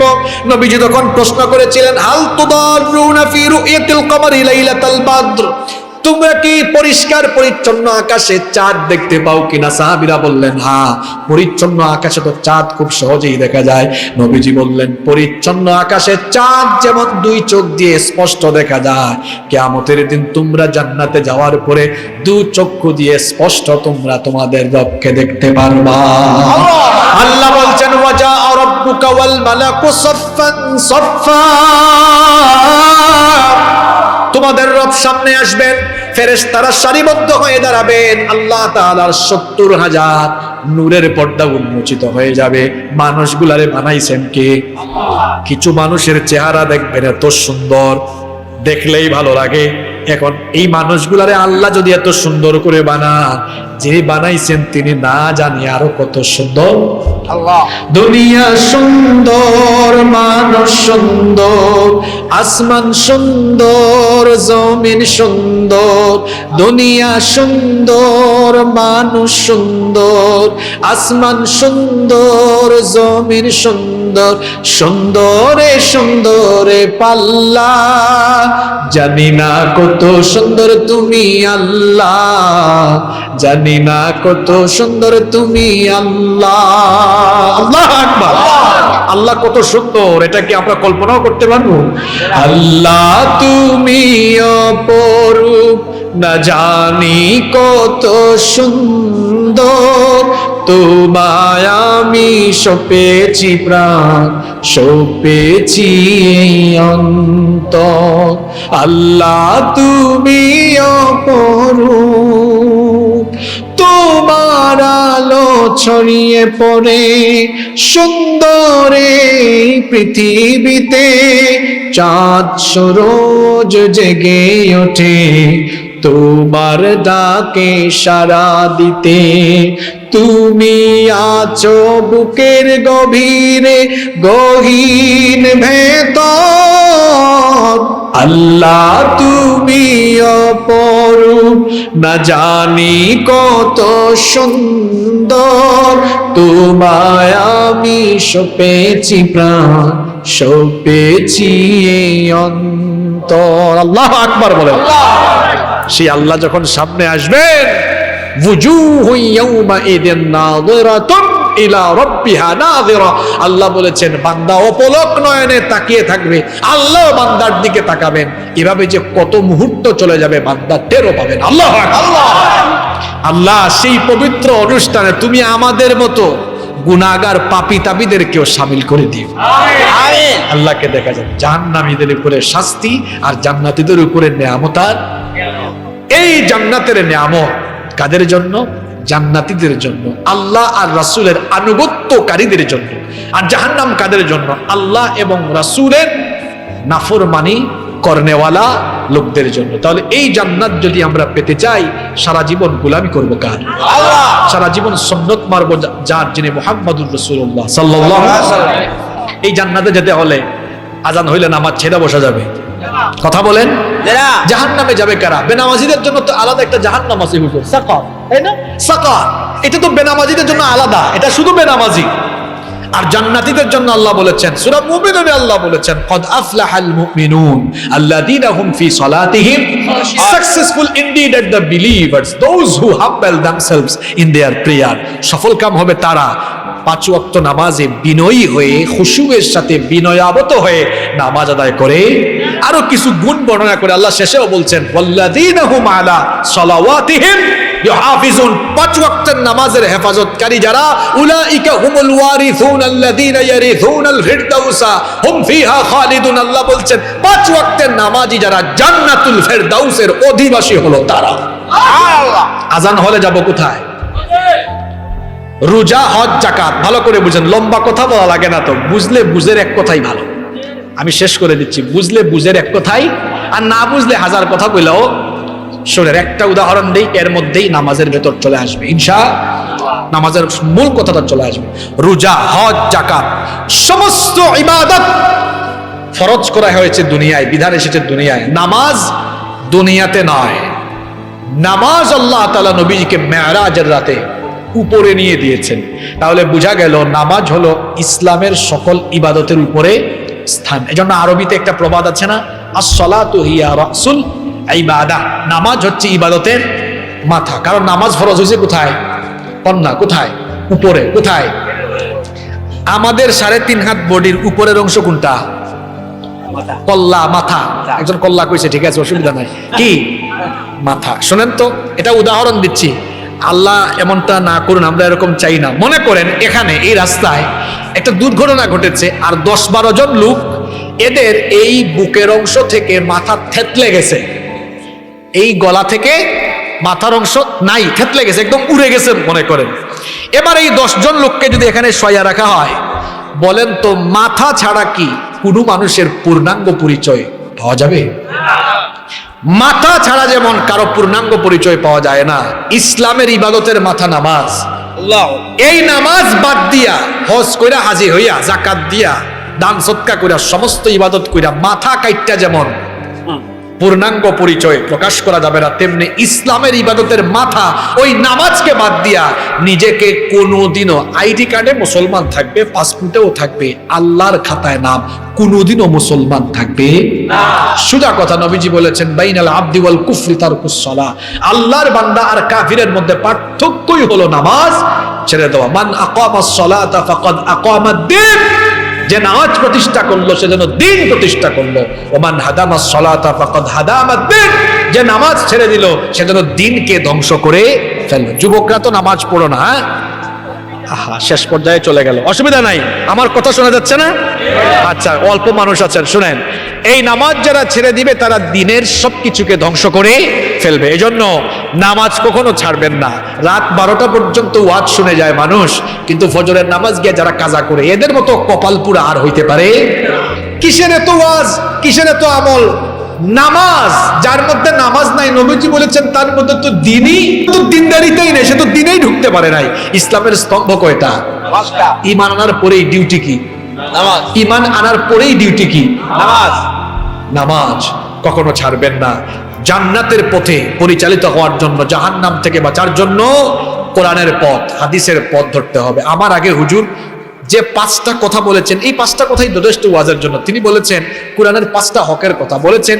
এই কোরআন শুদ্ধ করে পড়া, কোরআন বুঝা, কোরআন শুদ্ধ করে পড়া, বুঝা, আমল করা, এরপরে মানুষের কাছে কোরআনের দাওয়াত নিয়ে যাওয়া, আর হলো কোরআনের সমাজ প্রতিষ্ঠা করা। এই 5টা কাজ করলেই তো আপনি জান্নাতে যেতে পারবেন, আর কোনো কিছু লাগে না। আর কোরআন বুঝতে গেলে হাদিসটা চলে আসে, কারণ কোরআনের ব্যাখ্যা হলো হাদিস। এই কোরআন সুন্নাহর পথের পথিক যারা জান্নাতি হলো। আর সুদ, সুদ এটা ছাইরা দেন, এটার ব্যাপারে এত ওয়াজ লাগে না। আমি সব জায়গায় বলি এই একটা হাদিসই যথেষ্ট। সুদের তো 70টারও বেশি গুনাহ আছে। এর মধ্যে নিম্ন ক্যাটাগরির গুনাহ হলো নিজের মায়ের সঙ্গে জিনা করা। নাউজুবিল্লাহ। আরে যে বেটা সুদখোর, এটা তো মুসলমান হওয়া দূরের কথা, এত মাইনসের কাতারেও আসে নাই, এটা অমাইনসের জাত। কারণ নিজের মায়ের সঙ্গে জেনা করা, এটা তো মুসলমানকে, এটা তো কোনো মানুষ চিন্তা করতে পারে না, সে যে ধর্মেরই হোক না কেন। এজন্য আমি বলি সুদখোর যেগুলা, এগুলো মুসলমান তো দূরের কথা, এগুলো মাইনসের কাতারেও আসে না, এগুলো অমাইনসের জাত। এত সুদ খেয়ে টাকা দিয়ে কি করবেন? এত ঘুষ দুর্নীতি করে কি করবেন এত টাকা দিয়া? এখন মইরা যান, সব শেষ, সব রাইখা দিয়া চলে যেতে হবে। মনে রাখবেন কিচ্ছু নিয়ে যাইতে পারবেন না, শুধুমাত্র আমল সঙ্গে যাবে। আমল ভালো তো ফয়সালা ভালো, আমল খারাপ তো ফয়সালা খারাপ। আসুন নেক কাজ করি, ভালো কাজ করি, আল্লাহর হুকুমগুলো মানি, 5 ওয়াক্তের নামাজ পড়ি, সুদ ছেড়ে দেই, হারাম উপার্জন ছাড়ি। মনে রাখবেন হারাম উপার্জন করলে, হারাম খাইলে বডিটা হয়ে যায় কি? হারাম। আর ইবাদত কবুলের পূর্ব শর্ত হলো হালাল রিজিক খাওয়া।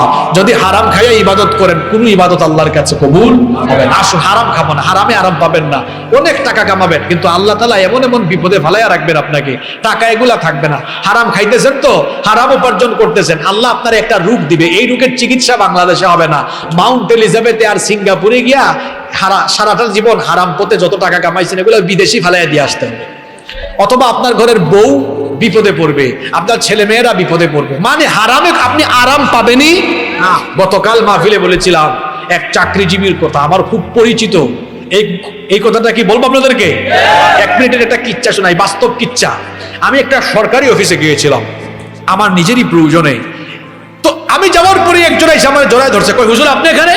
বললাম হ্যাঁ ভাই, আমি তো আপনার ওয়াজ শুনি, আপনারা খুব পছন্দ করি, আপনি আসেন আমার সাথে। নিয়ে গেছে, নিয়ে উনি পিয়নকে বলো যাও হুজুরের জন্য চা নাস্তা নিয়ে আসো। এরপরে চা নাস্তা করছি, হঠাৎ করে তার রুমের সবাইকে সে বের করে দিল, বের করে দিয়ে দরজা লাগাই দিয়েছে। আমি ভাবলাম কিরে দরজা লাগাই কেন? দরজা লাগাই দেয়া কয়, হাতে ধরছে আমার, ধরে কই হুজুর কথা আছে আপনার সাথে। সবাইকে বের করে দিচ্ছি। এই কথাগুলো আমি কাউরে বলতে পারি না, কোনো মানুষ নেই আমার বলার, কারোর সাথে শেয়ার করতে পারি না। আমি আপনাকে খুব মহব্বত করি, এত কাছে পাবো জানি নাই, কাছে যেহেতু পাইছে আপনাকেই বলতে যাই, বলেন তো আমি কি করতাম। বললাম ভাই কি হয়েছে, আপনি নির্দ্বিধায় বলেন তো দেখি কি হয়েছে, আপনি বলেন, এত অশান্ত কেন? বলতেছে হুজুর বহুত টাকা কামাই, এত টাকা পয়সা, আল্লাহর রহমতে আমার বাড়িও আছে, গাড়িও আছে, অনেক সম্পদও আছে, কিন্তু আমাকে আল্লাহ এমন একটা রোগ দিয়েছেন, এই রোগের কথা কাউরে বলতেও পারি না, শরম লাগে। আপনাদেরকে আমি ওনার কথা বললাম না, উনি এমন একটা রোগে আক্রান্ত যে সেকেন্ডে উনি অশান্তিতে ভুগে, এমন একটা কঠিন রোগে উনি আক্রান্ত। আমাকে শেয়ার করলো, বললো হুজুর এই হলো আমার বিপদ। 2 নম্বর বিপদ হইলো আমার 4টা সন্তান হয়েছে, সন্তান হওয়ার পরে 4টা সন্তান মারা গেছে, একটাও বাচ্চা নাই, এখন আমার বউয়ের বাচ্চাও হয় না। এত টাকা পয়সা ধন সম্পদ, আমি অসুস্থ মানুষ, এগুলো ভোগ করতে পারি না। আমার বউ সারাটা দিন কান্নাকাটি করে, হুজুর কি করতাম আমারে বলেন। আমিও ওনাকে সাহস করে বলে ফেললাম, ভাইজান আপনি সাহস করে বলছেন, আমিও আপনাকে বলি ফ্রিলি, আপনি বলেন তো ভাই, আমার হাতটা ধরে আছেন আপনি, বলেন তো আপনার উপার্জনে কোনো হারাম ঢুকে কিনা? মাথা নিচু করে দিচ্ছে, নিচু করে দেখ, কিছুক্ষণ পরে বলে কই হুজুর যেহেতু সব শেয়ার করে ফেলছি, আজকে এটাও বলে ফেলবো, আমি বিগত 10-12 বছরের চাকরি জীবনে এত পরিমাণ ঘুষ খাইছি, কোনো হিসাব নাই। আমি বললাম ভাই আমি আপনাকে ভালোবাসি, ভালোবাসার জায়গা থেকে বলছি, শোনেন, কোনো অপরাধী মানুষকে ঘৃণা করে দূরে সরাই দিলে আপনি তারে ভালো বানাইতে পারবেন? এটা কি ইসলাম শেখায়? এটা ইসলাম শেখায় না। আপনি একজন অপরাধীকে ভালোবাসুন, একজন লোক সিগারেট খায়, হ্যাঁ তুমি সিগারেট খাও, যাও আসিও না, এভাবে চালাইতে পারবেন না তো। আমি সিগারেট খুরদেরকে বলি, ভাই আসেন আপনি আরো সিগারেট খান, আমার সামনে খান, অসুবিধা নাই। আপনি কয় প্যাকেট খান? কয় 1 প্যাকেট। বললাম ঠিক আছে ভাই, যারা 1 প্যাকেটে থাকে কয়টা? কয় যদি 20টা। আমি বলি আপনি আগামী 1 মাস 18টা খান। কয়টা কমাইছি? খান, অসুবিধা আছে, খান, খাইতে থাকেন। 2-3 মাস খাইয়া ভাই 18টা খান, তো আপনি 12টা খাইয়া নেবেন, 12টা খান। এরপরে 6টাতে আনেন কয়েক মাস পরে, এরপরে 2টাতে আনেন, 1টাতে আনেন। রমজান মাসকে সামনে রেখে এরপরে টেকনিক শেখেন। ভাইজান আপনি তো সিগারেট খান, আপনি তো মানুষ ভালো, আপনি তো রোজা রাখেন, আপনি যে সাহরি খাইয়া ইফতার পর্যন্ত আপনি সিগারেট খান না 15-16 ঘন্টা, আপনার মতো লোক আপনি যদি নিজেকে কন্ট্রোল করতে পারেন, আপনি যদি 15-16 ঘন্টা আপনার উপরে কর্তৃত্ব চালাইতে পারেন, তো 16 ঘন্টা থাকলে বাকি 8 ঘন্টাও আপনার মতো লোক পারবেন ইনশাআল্লাহ। সাহস দেন তারে, আপনি অপরাধীকে ঠেলে দেন কেন? আমাদের অনেক মানুষ আছে যে নিজে নামাজ পড়ে, নিজে ভালো পথে চলে, তো কোনো ছেলে পেলে না একটু ধরেন সিগারেট খায় বা একটু নামাজ টামাজ পড়ে। যেমন আমাদের সাথে অনেক ছেলেরা মিশে, অনেক ভাইরা বলে দেখছো হুজুররা তাদের সব সাইড ঠিক রাখে। পাগলা তুমি বুঝো না, সব সাইড ঠিক রাখি না। এরকম বহু মাদকাসক্ত ছেলেকে আমরা আদর করে ভালোবেসে ভালো বানিয়ে দিয়েছি, বহু বেয়াদব ছেলেকে আদব বলা বানিয়ে দিয়েছি আলহামদুলিল্লাহ। বহু বেনামাজিকে 5 ওয়াক্ত নামাজ পড়ে না, আসেন আপনি এক ওয়াক্ত আসেন, 1 ওয়াক্তই পড়েন, অসুবিধা নেই। কাপড় ঠিক, আরে আসেন কাপড় ঠিক কে, আসেন আপনি পড়েন, 1-2 দিন নামাজ পড়ে এরপরে বলেন কাপড়টা ঠিক করে আসেন। ধীরে ধীরে আনেন, ধীরে ধীরে আনেন। 5 ওয়াক্ত থেকে একবার 4 ওয়াক্ত ফজরের নামাজে আসবে না, চেষ্টা চালায়া যান, দেখবেন ওই ফজরটাও ঠিক হয়ে যাবে ইনশাআল্লাহ। ভালোবাসা দিয়ে যা করা যায়, ঘৃণা দিয়ে তা করা। তা আমি ওকে বললাম ভাইজান আপনি আজকে থেকে তওবা করে ফেলেন, আল্লাহ কত মহান আপনি জানেন। আমাদের দেশে এখন দুদকীটা জানলে আপনার অ্যারেস্ট করবে, আর আমার আল্লাহ অপরাধী এসে যখন স্বীকার করে, আল্লাহ বলেন স্বীকার করছে, ফেরেশতারা সাক্ষী থাক, আমার বান্দাকে মাফ করে দিলাম। তওবা করেন ভাই, তওবা করেন, আল্লাহ মাফ করবেন। 2 নাম্বার হলো আল্লাহ কোরআনে বলেছেন তুমি যখন তওবা করবা তখন আমি তোমাকে বরকত দিব। অসংখ্য আয়াত আছে, অসংখ্য হাদিস আছে। মাল্লাজিমাল ইস্তিগফার জাআলাল্লাহু মিন কুল্লি দীকিন মাখরাজা ওয়া মিন হাইতু রাযাকাহু লা ইয়াহতাসিব ওয়া মিন কুল্লি হাম্মিন ফারাজা। কত উপকারিতার কথা নবীজি বলেছেন। টেনশন দূর করে দিবেন, দুশ্চিন্তা দূর করে দিবেন, এরপরে বিপদ মুসিবত দূর করে দিবেন, রিজিক দান করবেন। কোরআনে আল্লাহ বলেছেন সন্তানদিতে সম্পদে বরকত দিবেন। বললাম ভাই তওবা করেন। আপনি অসুস্থ, সেকেন্ডে শান্তি পান। আপনি কি আইয়ুব নবীর কাহিনী জানেন? 18টা বছর অসুস্থ, শরীর পচে গিয়েছে, ওনার খসে খসে মাংস পড়ে যাচ্ছে। আইয়ুব নবীকে যদি 18 বছর পরে আল্লাহ শিফা দিতে পারেন, আপনি তওবা করে আসেন, আল্লাহ এমন খুশি হবেন, আল্লাহ আপনার রূপটারে ভালো বানায় দিবেন। সন্তান নাই, আপনি হতাশ হচ্ছেন কেন? আপনি কি জানেন না জাকারিয়া আলাইহিস সালাম নিঃসন্তান ছিলেন, তাকে আল্লাহ দিয়েছেন। 86 বছর বয়সে আল্লাহ ইব্রাহিম আলাইহিস সালামকে সন্তান দিয়েছেন, স্বামীও নাই। মারিয়াম আলাইহিস সালামের পেটে আল্লাহ সন্তান দিয়েছেন। হতাশ হচ্ছেন কেন? আপনি তওবা করে ভালো হয়ে যান, আল্লাহ আপনাকে সন্তান দিয়ে দিবেন। কিছুদিন আগে ফোন করছে, ফোন করে বলছে হুজুর আলহামদুলিল্লাহ রোগটা ভালো হয়ে যাওয়ার পথে। বললাম বউয়ের কি অবস্থা? কই ওইটাও হওয়ার পথে। কি বুঝলেন? হারাম ছেড়ে দেন, হারামে আরাম নাই। বিশ্বাস করেন কোটি কোটি টাকা কামাবেন, আল্লাহর কসম আপনি এটা এনজয় করতে পারবেন। ওই যে রোগ, আচ্ছা বলেন তো, এক লোকের কাছে 10,000 কোটি টাকা আছে, হে যদি অসুস্থ হইয়া পুরা থাকে, এগুলা খাবে কে? সুস্থতা হলো দুনিয়ার সবচেয়ে বড় নিয়ামত।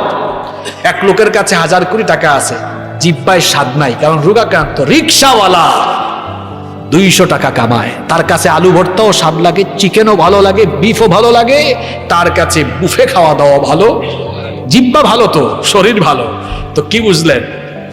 হারামে আরাম পাওয়া যাবে না, হারাম ছেড়ে দেন, হালাল পথে চলবেন। এটা হলো সবচেয়ে গুরুত্বপূর্ণ নসিহত। নামাজ ঠিক রাখবেন। আর জাহান্নামে যাওয়া লাগে যে যে কাজ করলে, কি কি কাজ করলে? আল্লাহর হুকুম অমান্য করলে। এগুলা থেকে নিজেদেরকে আমরা বাঁচায় রাখবো, তবেই আমরা জান্নাতে যাব, জান্নাতের পথে পরিচালিত হব। আল্লাহ আমাদের সবাইকে তৌফিক দান করেন।